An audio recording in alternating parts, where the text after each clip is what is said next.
في سؤال بيجي في دماغي دايما وعمري ما لقيت حد بيتكلم عنه خالص. هو ليه محمد صلاح ما جالوش صليبي لحد دلوقتي؟ ولا عشان ربنا سترها معاه؟ ولا هو متأسس صح وجسمه يستحمل؟ يا عم بالراحه بس، أنا مش بتمنى انه يبقى عنده صليب، عشان لو بعد الفيديو ده لا قدر الله حصل له حاجه محدش يقول لي انت سبب يا دكتور ميكس. يعني الموضوع كله ان انا عايز اعرف ايه السبب العلمي والطب الصحيح اللي مخلي محمد صلاح محافظ على نفسه لحد دلوقتي من اصابه ممكن تقعده طول عمره في البيت. يمكن نستفيد منه احنا كمان وما يجيلناش الاصابه دي في حجز الكوره بتاع بالليل. بص واحده واحده كده، سخن العضلتين ويلا بينا نفهم.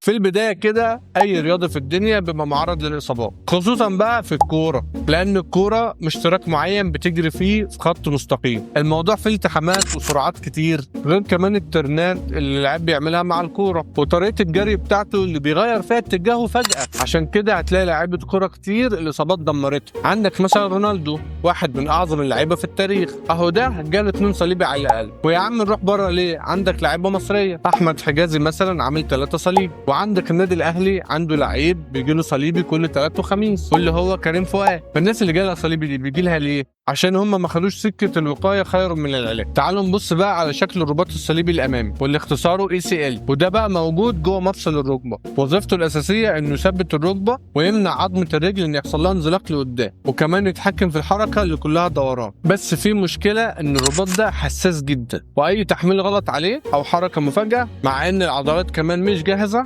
ممكن تخليه يتقطع في لحظه. الدراسات العلميه اللي اتنشرت في المجلات زي بريتش جورنال اوف سبورت ميديسن بتقول ان 70% من اصابات الرباط الصليبي بتحصل من غير اي احتكاك مباشر. ايوه والله، ممكن واحد يجي له رباط صليبي من غير ما حد يلمسه، او ممكن يكون بيلف او بينط نط غلط فينزل على رجله بشكل الرباط الصليبي بتاعه ما يقدرش يستحمله فهوب يتقطع. فهنا بقى نبدا نفهم ان الموضوع مش قوه والتحام، الموضوع كله ميكانيكا حركه وتجهيز للجسم والعضلات. فابو مكه بقى شغال على الوقايه قبل العلاج، وده مفهوم في الطب الرياضي اسمه التدريب الوقائي. وده مش تمرين واحد ولا جهاز معين، ده سيستم كامل بيشتغل على القوه، والاهم التوازن والتحكم العصبي العضلي، واكيد ميكانيكا الحركه. اول حاجه لازم تفهمها ان الرباط الصليبي ده مش شغال لوحده، ده جزء من منظومه، ولو العضلات اللي حواليه ضعيفه او مش متناسقه الحمل كله هينزل عليه هو. عشان كده العضلات مهمه جدا، ومن اهم العضلات دي هي العضله الخلفيه اللي هي الجزء الخلفي من الفخذ، غير كمان عضلات الارداف وعضلات الجذع. كل الدراسات الطبيه قالت ان عضلات الفخذ الخلفيه دي لما بتكون قويه بتقلل الحمل الامامي على الركبه وبتساعد ان المفصل يكون ثابت اكتر، وده بيقلل الضغط على الرباط الصليبي. صلاح بقى معروف عنه ان الخلفيه عنده قويه جدا، وده باين في طريقه الجري بتاعته، خصوصا في التسارع المفاجئ او انه يوقف الجري بشكل سريع. العضله عنده هنا تشتغل بشكل صح بقوه صح،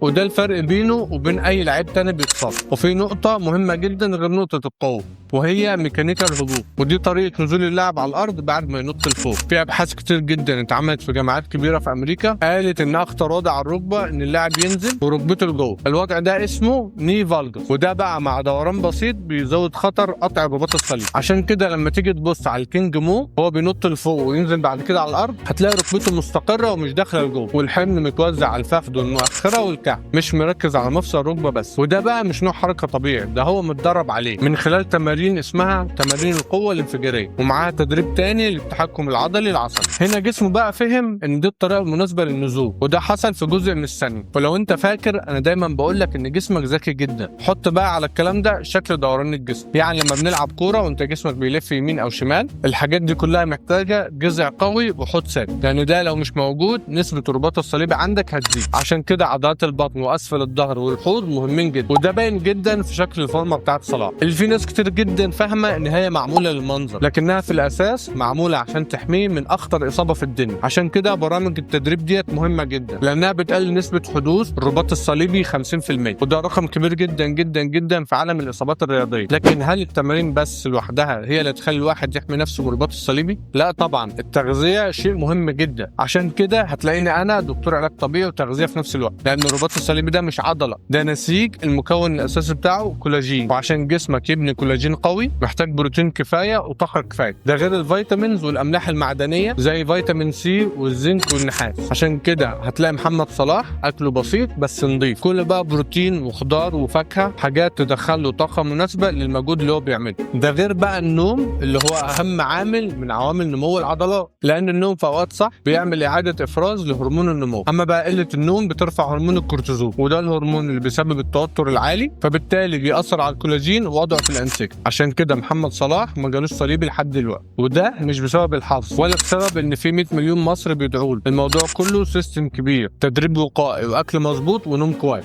اداره كامله شغاله بس عشان جسم محمد صلاح. انت عارف ده مرتبه كام في الشهر؟ في النهايه حافظ الله الكينج مو، وربنا يخليه لمصر ويرفع اسمها دايما. وانت كمان لو عايز تسال اي اسئله قولها في الكومنتات ما تترددش، وما تنساش تعمل لايك وسبسكرايب للقناه عشان دايما تبقى متابعني وتعرف اللي محدش هيقول. سلام.